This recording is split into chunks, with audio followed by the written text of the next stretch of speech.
सरला जी की एक दोस्त कला जी उनसे मिलने आई हुई थी। मिलने क्या आई थी, वे अपने हस्बैंड की रिटायरमेंट की पार्टी का इनविटेशन देने आई थी। आकर अपनी आदत के हिसाब से अपनी बहू और उसके साथ अपने बेटे की भी बुराइयां कर रही थी। उनके हिसाब से उनका गाय जैसे सीधे नेचर का बेटा अपनी वाइफ दीक्षा के कहने में आकर अब अपने पेरेंट्स को इग्नोर करने लगा था। पंडित जी ने उन्हें समझाया भी कि हर इंसान में कुछ अच्छाइयां तो कुछ बुराइयां होती हैं। ऐसा नहीं होता कि कोई पूरी तरह अच्छा हो और कोई पूरी तरह बुरा हो, और इसीलिए हमें यह याद रखना चाहिए कि हम भी पूरी तरह परफेक्ट नहीं हैं। हम में भी जाने कितनी कमियां होंगी। हमें दूसरों में अच्छाइयां तलाश करते हुए उनकी बुराइयों को इग्नोर करना सीखना चाहिए। लेकिन कला जी ठहरी तो कला जी, वो कहां मानने वाली थी। उनकी बहू दीक्षा हाईली क्वालिफाइड थी, बहुत अच्छी जॉब पर थी और इस सब के बावजूद पूरे मन से अपने इन लॉज की सेवा करती थी, उनका ख्याल रखती थी। लेकिन उसकी सब अच्छाइयों पर एक बात भारी पड़ जाती थी, वो ये कि वो पूजा पाठ नहीं करती थी।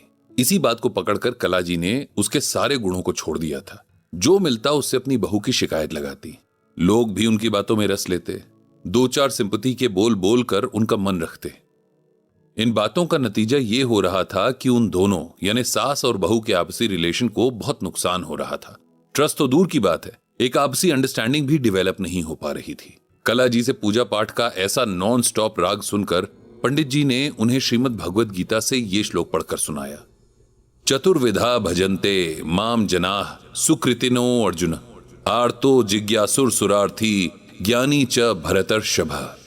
यहां भगवान श्री कृष्ण अर्जुन से कहते हैं कि हे अर्जुन, आर्त अर्थात चोर व्याघ्र रोग आदि के वश में होकर किसी आपत्ति से युक्त हुआ, जिज्ञासु अर्थात भगवान का तत्व जानने की इच्छा वाला, अर्थार्थी यानी धन की कामना वाला, और ज्ञानी अर्थात विष्णु के तत्व को जानने वाला, ये चार प्रकार के पुण्य कर्मकारी मनुष्य मेरा भजन सेवन करते हैं।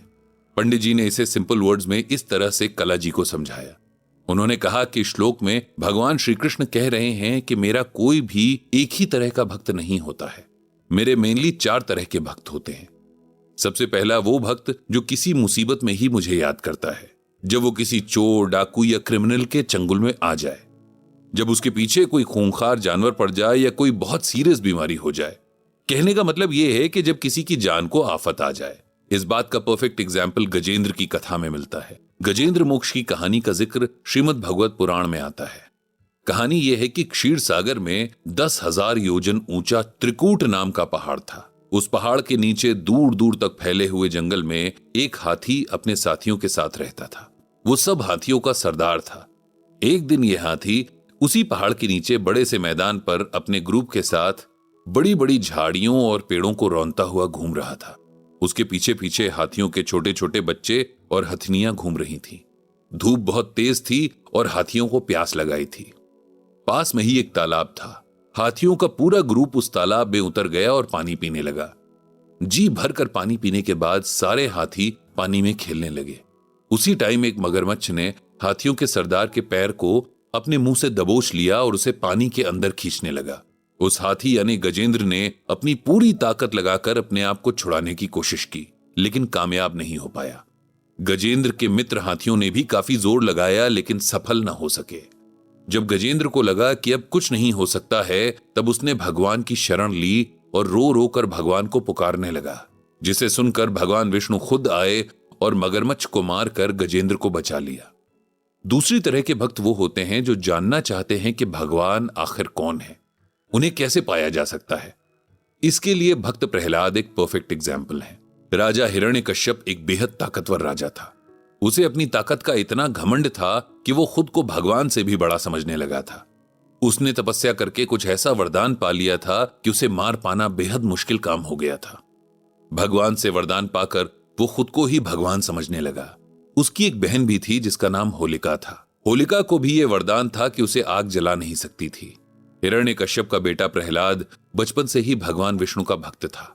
वो दिन रात बस भगवान की भक्ति में डूबा रहता और ये बात हिरण्यकश्यप को बिल्कुल भी पसंद नहीं थी। उसने प्रहलाद को बहुत टॉर्चर किया। उसके टॉर्चर से परेशान होकर जब प्रहलाद ने भगवान को पुकारा, तब भगवान ने नरसिंह अवतार लिया और हिरण्यकश्यप को मारकर प्रहलाद को बचा लिया।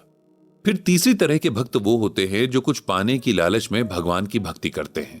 किसी को पैसा चाहिए होता है तो किसी को सुख, कोई अपने लिए कुछ चाहता है तो कोई अपने परिवार के लिए। अगर ऐसे भक्तों की भक्ति भी सच्ची हुई तो भगवान उन्हें भी वो सब दे देते हैं जिसके लिए वे भगवान की भक्ति करते हैं। और लास्ट में आते हैं वो भक्त जो वाकई भगवान को जानते हैं, जो सिर्फ भक्ति के लिए भक्ति करते हैं, जिनकी भक्ति के पीछे न स्वर्ग पाने की इच्छा होती है न मोक्ष पाने की, जो न कोई वरदान मांगते हैं न ही कोई शर्त रखते हैं, जिनकी भक्ति एकदम प्योर और अनकंडीशनल होती है। इस तरह से चारों तरह के भक्तों और उनकी भक्ति के बारे में कला जी को बताकर पंडित जी ने उनसे पूछा कि अब आप ये बताइए कि इनमें से बेस्ट भक्त कौन हुआ। कला जी के पास इसका कोई जवाब नहीं था। उन्होंने पंडित जी से कहा कि आप ही बताइए। पंडित जी ने कहा कि मुझे भी नहीं पता कि कौन सा भक्त बेस्ट भक्त होता है। ये तय करना तो भगवान का काम है, क्योंकि सिर्फ वही जानते हैं कि किसकी भक्ति के पीछे क्या छिपा है, कौन सच्चे मन से उन्हें याद कर रहा है और कौन बस दुनिया को दिखाने या अपनी ईगो को सेटिस्फाई करने के लिए जोर शोर से उनकी भक्ति करने का दिखावा कर रहा है। पंडित जी ने आगे कहा कि ये सब हमें भगवान पर छोड़ देना चाहिए। और वैसे भी भगवान ने गीता में निष्काम कर्म यानी बिना किसी इच्छा या स्वार्थ के किए हुए काम को बहुत इंपॉर्टेंस दी है। इसीलिए अगर कोई ऐसा कर रहा है तो वो भी भगवान का ही भक्त हुआ। पंडित जी कला को इनडायरेक्टली दो बातें समझाना चाह रहे थे। पहली ये कि अगर उनकी बहू उनकी तरह घंटों बैठकर पूजा नहीं करती तो इसका मतलब ये नहीं कि वो बुरी है। क्या पता वो अपने मन में भगवान की भक्ति करती हो, या ये भी हो सकता है कि उसका मन और कर्म इतने प्योर हों कि भगवान को वो प्रिय हो। इसीलिए सिर्फ इस बात के बेस पर हमें उसे जज नहीं करना चाहिए। दूसरी बात यह कि कला जी को भी अपनी भक्ति का दिखावा नहीं करना चाहिए, क्योंकि ऐसा करने से उनका और उनकी भक्ति दोनों का ग्रेस कम हो जाता है। कला जी इस मैसेज को कितना समझ पाई कितना नहीं ये तो वही जाने, लेकिन 2-4 मिनट इधर उधर की बातें करके वो चली गई। पंडित जी ने भगवान श्री कृष्ण से प्रार्थना की कि वे सबको सद्बुद्धि दें।